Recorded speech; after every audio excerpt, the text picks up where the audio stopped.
An alien fleet picked the quietest forest in America for their invasion. No army, no radar, just trees, campfires, and one very large, very unimpressed black bear. They thought silence meant weakness. They were wrong. Before you find out how wrong, hit that like button, subscribe, and drop a comment telling me where you're watching from. Now let's step into these woods together, because what happens next changes everything. The Blackwood National Forest sat quiet in the hills of eastern Tennessee. 300,000 acres of pine, oak, and fog that rolled in every evening like it owned the place. To the 7 billion humans living on Earth, it was just another patch of protected wilderness, the kind of spot you visited for a weekend hike or a fishing trip. To the Cravan expansion fleet, watching from beyond the orbit of Mars, it was something else entirely. It was the perfect crack in humanity's armor. Fleet analyst Dros Venn had spent 40 planetary rotations studying Earth's defense grid, and the report he handed to Fleet Commander Rizek Thal was simple. Population density near zero. No military installations within 80 kilometers. No satellite surveillance stations. No paved roads deep enough to matter. Just wildlife, weather, and a scattering of humans who came and went with backpacks and coolers. Dros circled a spot near the ridge line on his display, and said the words that would define the next 72 hours of his life. Commander, this is the softest entry point on the entire planet. Rizek Thal was not a reckless man by Cravan standards. He had led 3 successful planetary insertions before this one, each of them textbook, each of them clean. He believed in quiet landings, minimal contact, and total information before total commitment.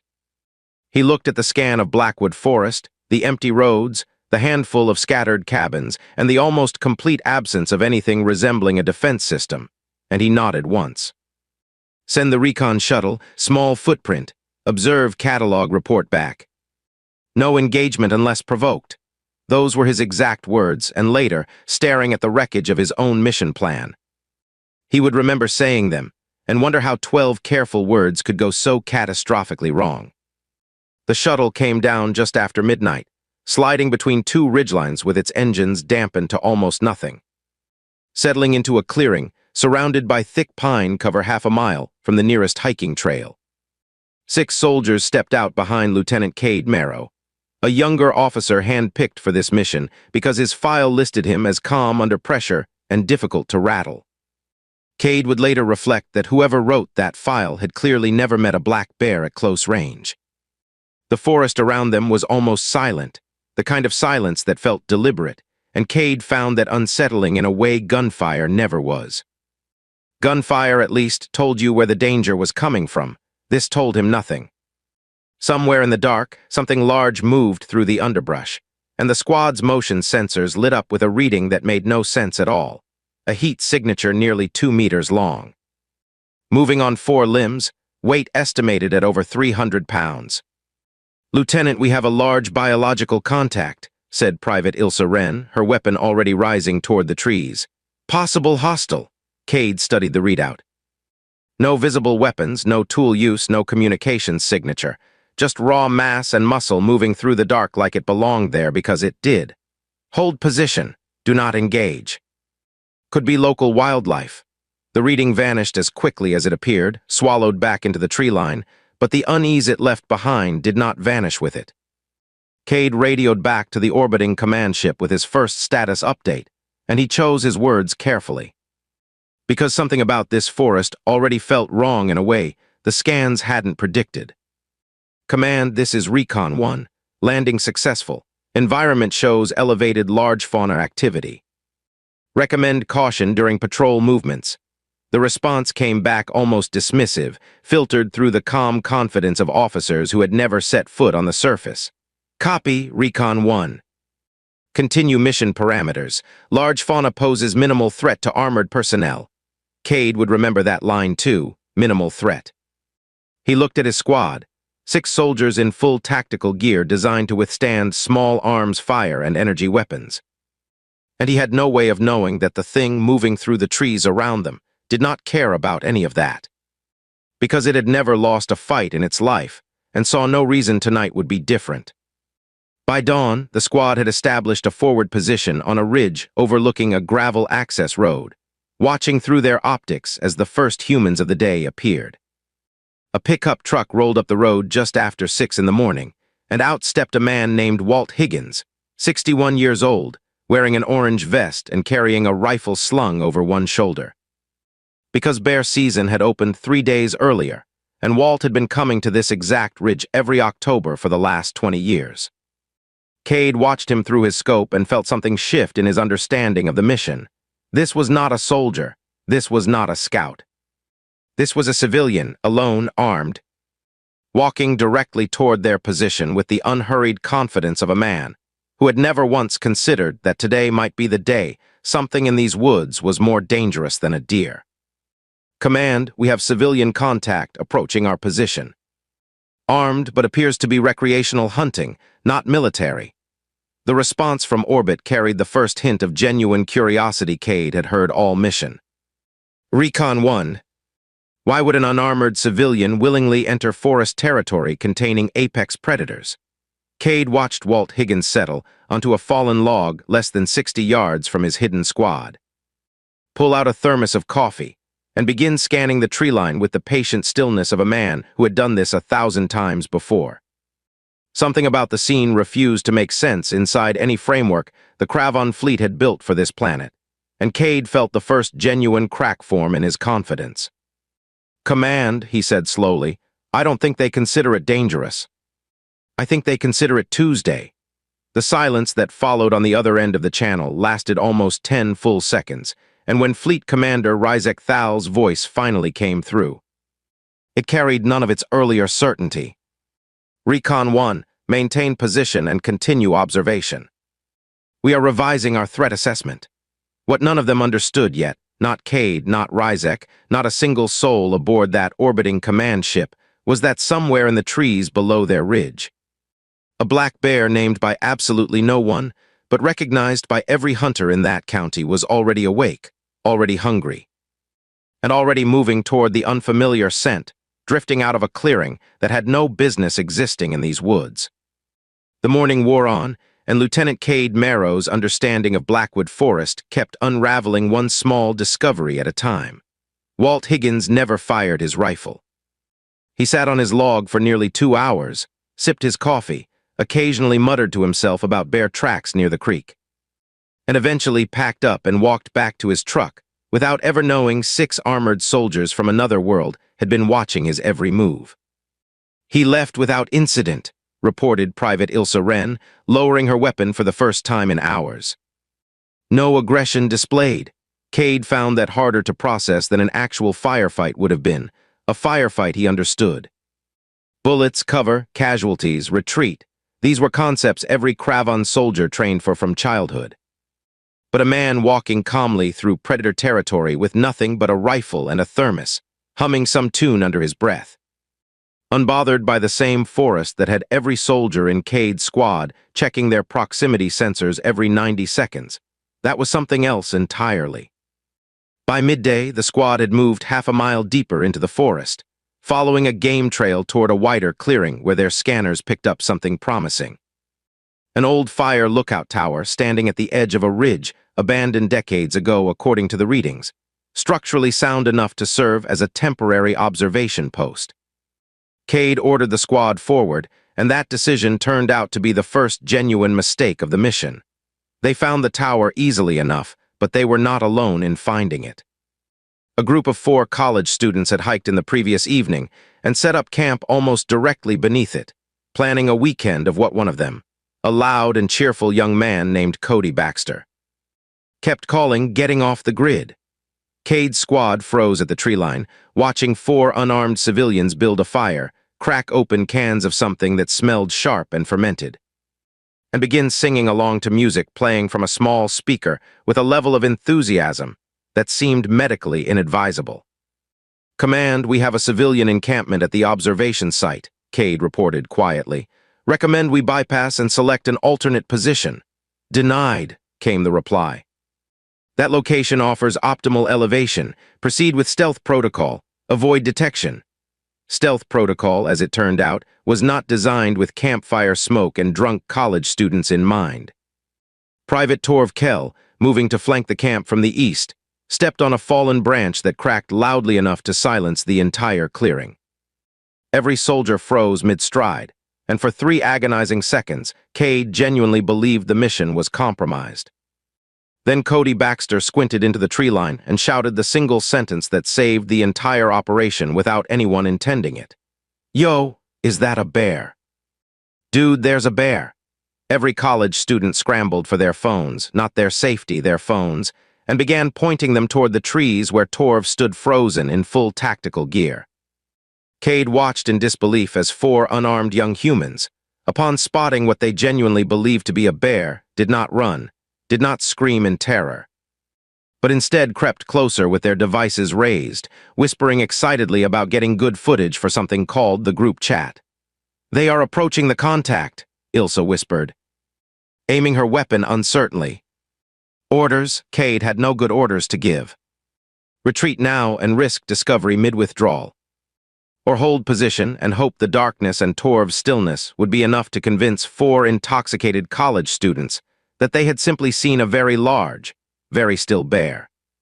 He chose the second option, and for nearly a full minute, Private Torv Kell stood motionless in the tree line while 4 humans crept within 20 feet, phones raised, whispering things like, "Bro, don't move, and this is going on my story." It was Cody Baxter who broke the standoff, stepping close enough that his phone's light briefly illuminated the edge of Torv's armored shoulder, catching a glint of metal that no bear on Earth had ever possessed.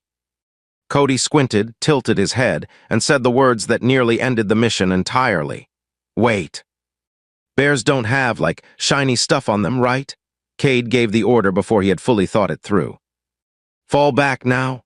The squad melted into the darker trees with practiced speed, and behind them, Cody Baxter stood staring at the empty space where the bear had been, scratching his head. Already constructing a story he would tell for years about the time he almost touched a robot bear in the Tennessee woods. A story his friends would never quite believe, and he would never quite let go of. The squad regrouped nearly a mile away, breathing hard, and Cade allowed himself a single moment of something close to relief before his sensors flagged movement again, closer this time. Moving with a purpose and confidence nothing human had shown all day. He turned toward the source and found himself staring into the tree line at 2 small, dark eyes reflecting back at him, set into a face the size of a dinner plate, attached to a body that outweighed every soldier in his squad combined. The black bear had found them. It did not charge, it did not growl. It simply stood there at the edge of the clearing, nose working the air, studying the 6 strange, metallic-smelling creatures with the calm, unbothered curiosity of an animal that had never once in its life encountered anything it considered a genuine threat. Cade raised his weapon on instinct, and that single motion was enough to change everything that happened next. Because the bear's ears flattened, its weight shifted forward onto its front paws. And every soldier in that clearing understood, all at once, that they had just made a very serious mistake. For 3 full seconds, nobody moved. The bear held its ground at the tree line, weight settled low, eyes locked on the barrel of Cade's weapon with an intensity that made his translator implant flash a warning he had never seen before. Subject exhibits 0 fear response. Recommend immediate withdrawal. "Lower your weapon," Cade said quietly to himself as much as to his squad, and he did, slow and deliberate, watching the bear's posture ease slightly as the perceived threat dropped. It did not retreat. It simply stood there, chewing on something in its jaw, watching them the way a landlord might watch trespassers, patient, unbothered, and absolutely certain of who owned the property. "Command, be advised, Apex Predator has made direct contact," Cade reported, keeping his voice level despite the fact that his hands were not entirely steady. "It does not appear intimidated by our presence." "Define not intimidated," Fleet Commander Rizek Thal replied from orbit, and for the first time all mission. Cade heard something in the commander's voice that sounded almost like genuine concern. "It looked at 6 armed personnel and decided we weren't worth running from." The channel went quiet again, longer this time. And Cade used the silence to slowly back his squad away from the clearing, one careful step at a time. While the bear simply watched them go with the mild disinterest of a creature that had already decided these strange visitors weren't food, and therefore weren't particularly important. It was, without question, the single most unsettling encounter of Cade's career, and he had once negotiated a hostage situation on a moon colony with active plasma charges strapped to the hostages. The squad made it nearly 200 yards before their luck ran out entirely. A second civilian, a park ranger named Mike Coleman, had been tracking the same bear for 3 days after receiving reports of unusual activity near the ridge. And he rounded a bend in the trail directly into the path of 6 retreating Kravan soldiers. Mike stopped dead, stared at the strange armored figures for a long moment, and reached for the radio clipped to his shoulder with the calm efficiency of a man who had handled plenty of strange situations in his 11 years on the job. Though admittedly, none quite like this one. "Dispatch, this is Ranger Coleman. I've got some individuals out here in some kind of costume gear, tactical-looking stuff, 6 of them. Moving through restricted backcountry near Grid 7. Cade's translator caught every word. And he understood immediately that this single radio call had the potential to unravel the entire operation faster than any bear encounter ever could. Humans with organized communication networks meant humans with organized responses, and organized responses meant the quiet. Contained mission Fleet Commander Thal had promised was already slipping out of anyone's control. "Ranger Coleman, be advised," the response crackled back through his radio. "County Sheriff's Office got 3 separate calls this morning about some kind of large animal sighting near the tower. And Walt Higgins swears he saw tracks out there bigger than anything on record.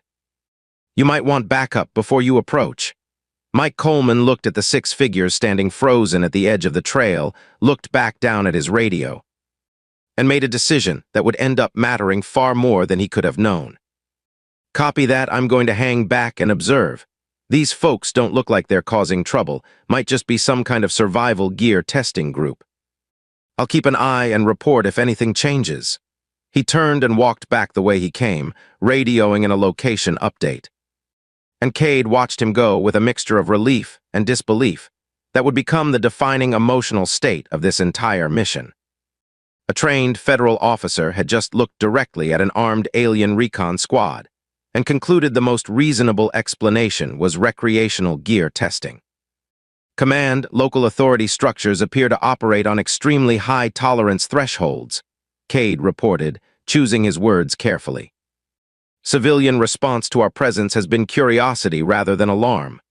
That should make our position easier to maintain," Rizek replied, though his tone suggested he was beginning to suspect otherwise. It did not make anything easier. Word of the sightings spread through the small mountain community faster than any Kravan intelligence model had predicted, not through official channels or military response, but through something far more chaotic and far more dangerous, a group text chain, a handful of social media posts from Cody Baxter's group about a possible bear-shaped robot, and Walt Higgins telling every regular at the diner in town about tracks unlike anything he'd seen in 20 years of hunting that ridge. By early afternoon, Blackwood Forest was no longer quiet. Trucks began appearing on the access roads. Amateur wildlife trackers arrived with drones and long-lens optics. A local news van pulled up outside the ranger station asking about reports of a mysterious animal. None of it was organized. None of it was official. And that, Cade realized with growing dread, was exactly the problem, because there was no single authority to negotiate with, no command structure to intimidate. No clear line of humans he could threaten into silence. Just dozens of independent, stubborn, curious people converging on the same patch of forest, each one bringing more attention, more eyes, and more unpredictable variables into a mission that had promised total control and delivered total chaos instead. And somewhere in the trees between all of them, the black bear that had already decided these strange visitors were not food was beginning to grow curious about something else entirely. A scent drifting from Cade's squad that smelled faintly like the metal fuel canisters rangers sometimes left near the tower, and bears. As every person in that county could have told the Kravan fleet if anyone had bothered to ask. were never known for leaving anything curious alone for very long.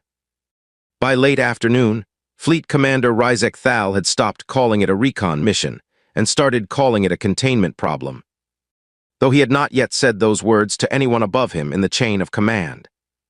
The forest below his ship had transformed from an empty, defenseless stretch of wilderness into something resembling a small, chaotic festival, trucks lining the access roads, drones buzzing over the tree canopy, and a growing crowd of civilians who seemed, impossibly, more excited than afraid.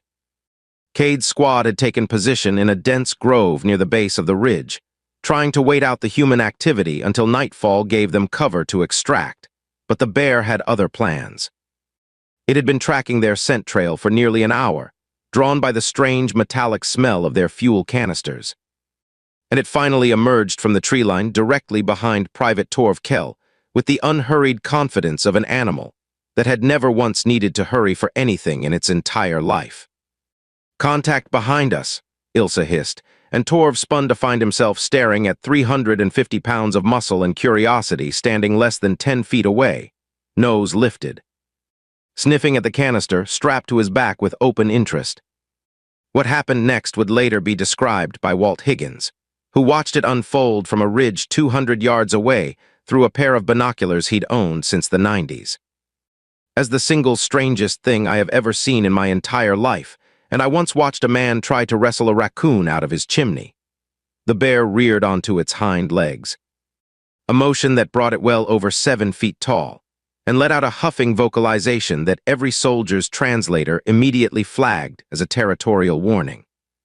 Torv did the only thing his training had prepared him for. He raised his weapon. The bear dropped back onto all fours and charged. It covered the distance in under 2 seconds, faster than anything that size had any right to move, and Torv fired a single warning shot into the ground that did absolutely nothing to slow it down. Cade shouted the order to scatter, and the squad broke formation just as the bear crashed through the space where they'd been standing, sending Torv sprawling into the underbrush and knocking Private Ilsa, Wren's weapon clean out of her hands. From his position on the ridge, Walt Higgins lowered his binoculars, grabbed his rifle, and started moving downhill at a pace remarkable for a 61-year-old man, muttering the entire way about how nobody in this county was going to believe a word of what he was about to see. He was not the only one moving.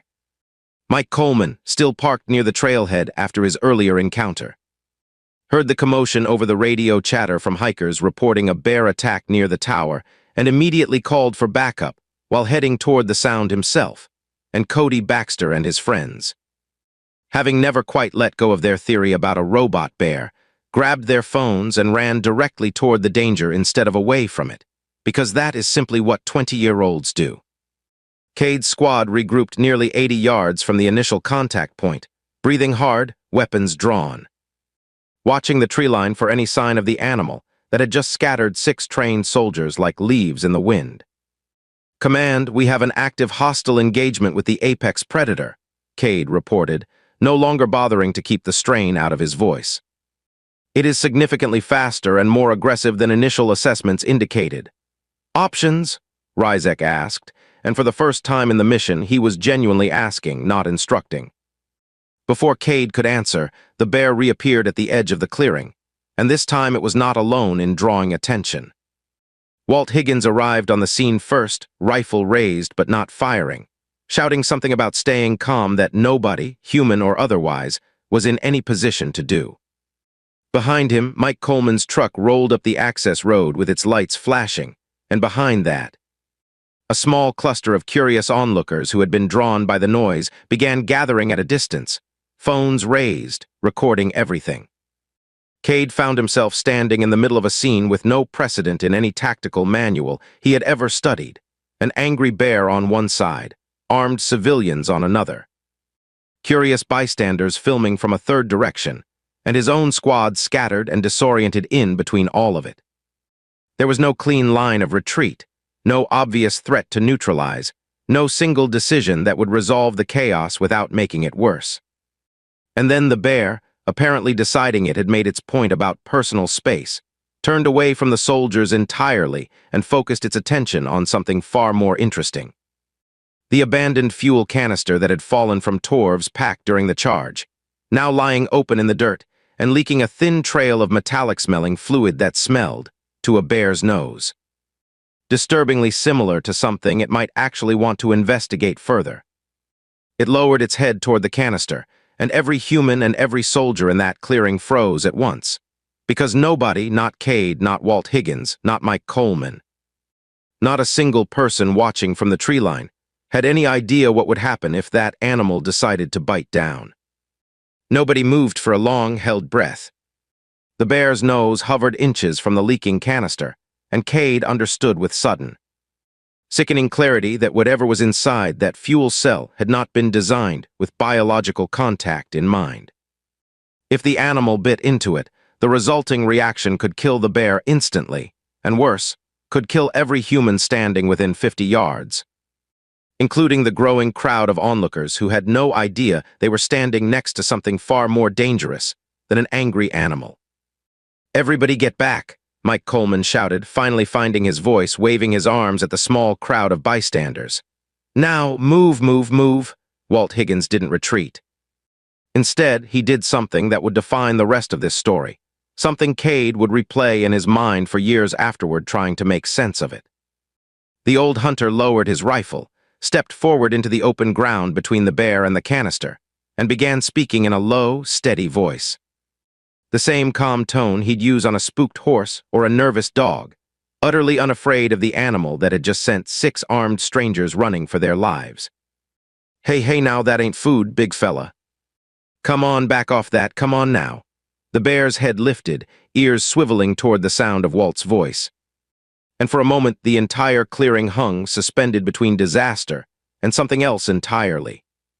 Cade's translator flagged the bear's body language shifting, weight rocking backward, aggression posture easing into something closer to curiosity, and Walt kept talking, kept moving slow and steady, drawing the animal's attention away from the canister one careful word at a time. It was Cade who acted next, and it was the decision that would end up mattering more than anything else in the entire mission. Instead of raising his weapon, instead of ordering a retreat, he stepped forward directly into the open ground beside Walt Higgins, close enough to smell gunpowder and coffee, and reached down to seal the leaking canister with his bare hand before the bear's curiosity could win out over Walt's steady voice. The bear watched him do it. It huffed once, dropped back onto all fours, and turned away entirely, ambling back toward the tree line with the same unbothered confidence it had carried all day. As if the entire encounter had been nothing more than a minor inconvenience in an otherwise ordinary afternoon. Walt Higgins turned to look at Cade properly for the first time, taking in the strange armor, the unfamiliar tech on his belt.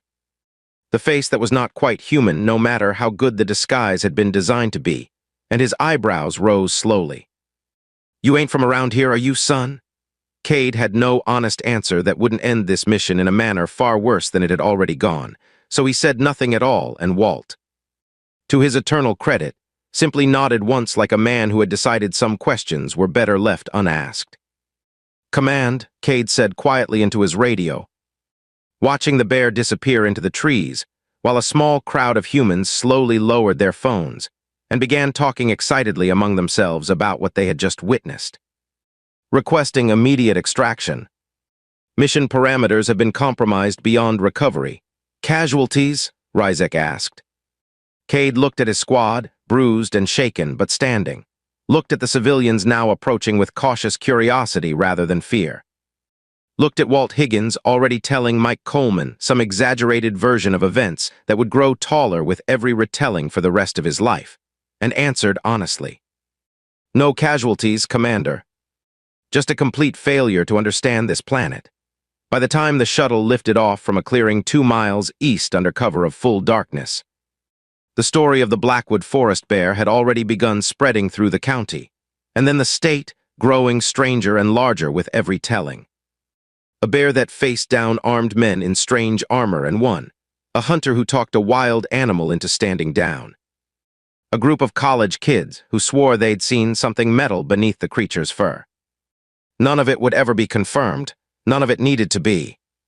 The story was already alive, and stories, Cade would come to understand, were something this particular species did better than almost anything else in the galaxy. Fleet Commander Rizek Thal stood before the Kravan High Council 3 cycles later, delivering a report that contained none of the clean, confident language his previous mission summaries had always carried.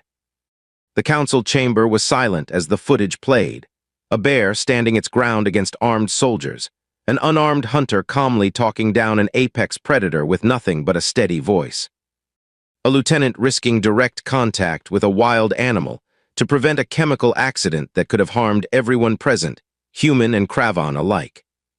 "Explain your assessment," the lead counselor said, and Rizek chose his next words with more care than he had used in any report of his career. "This is not a planet with weak points, counselor. It is a planet where the wildlife does not recognize authority, the civilians do not recognize fear. And the two of them together create conditions no tactical model in our fleet's history has ever accounted for." He paused, letting the silence settle before continuing. "We identified this forest as an entry point because it lacked military infrastructure. We failed to account for the fact that its defenders do not wear uniforms. They wear orange vests and carry thermoses." The council reviewed the footage a second time, watching Walt Higgins step calmly between an angry bear and an unstable weapon. Watching a park ranger choose observation over panic. Watching a crowd of unarmed civilians respond to armed strangers with curiosity instead of terror. When the recording ended, the lead counselor spoke a single line that would echo through Kravan's strategic doctrine for years afterward. "A world where the animals fight back and the people do not flinch is not an entry point. It is a warning." Earth's classification was updated that same cycle. Threat category, unpredictable. Recommended approach, none. Blackwood Forest and the surrounding region were flagged permanently in Kravan records as an anomaly zone, unsuitable for any future operation. And the file remained sealed for reasons no officer below command rank was ever given clearance to read. Back on Earth, life in the small mountain county returned to something resembling normal, though nothing about the story ever quite faded. Walt Higgins told his version at the diner every week for the rest of his life, the details growing a little larger each time, the bear a little bigger, the strangers a little stranger. Until half the county had heard some version of the tale, and the other half claimed they didn't believe a word of it while asking to hear it again anyway. Mike Coleman filed an official report that used careful, professional language to describe an unusual wildlife encounter, and left out several details he genuinely could not explain. Filing it away in a drawer he never quite closed the book on. Cody Baxter and his friends never did get a clear picture of whatever they'd seen in those trees, but the story followed him through college and beyond, told at every party for years. Embellished a little more with each telling, until even Cody wasn't entirely sure anymore what he actually remembered, and what he'd simply repeated so many times it had become its own kind of truth. And the bear, the one animal in this entire story who never asked for a part in it, kept doing exactly what it had always done, wandering the ridges of Blackwood Forest each fall. Unbothered by hunters, unimpressed by strangers, answering to nothing and no one the same as it always had. It never knew it had been the reason an entire alien fleet reconsidered its plans for an entire planet. It never needed to know. It simply lived the only way it understood how to live, without fear, without hesitation, and without ever once backing down from something that walked into its woods uninvited. Years later, hunters in that county still swore the ridge near the old fire tower felt different somehow, quieter in a way that had nothing to do with silence. The kind of quiet that made a person walk a little straighter and speak a little softer, as though the forest itself remembered something the rest of the world had already forgotten. Maybe it did. Maybe some places simply hold onto their stories longer than people do. Because in the end, Earth was never saved by a weapon, a soldier, or a government official standing behind a podium making promises about defense. It was saved by an old man with a thermos who wasn't afraid to talk calmly to something wild, by a lieutenant who chose to protect strangers instead of retreating, and by a black bear who looked at the greatest empire in the galaxy and decided without a single moment of hesitation that these woods belonged to nobody but itself. If you made it this far, you already know this story deserved better than a skip. Drop a comment and tell me which moment got you. Share this with someone who needs a story like this today, and subscribe so you don't miss the next one, because out there, somewhere past the tree line, the next story is already waiting.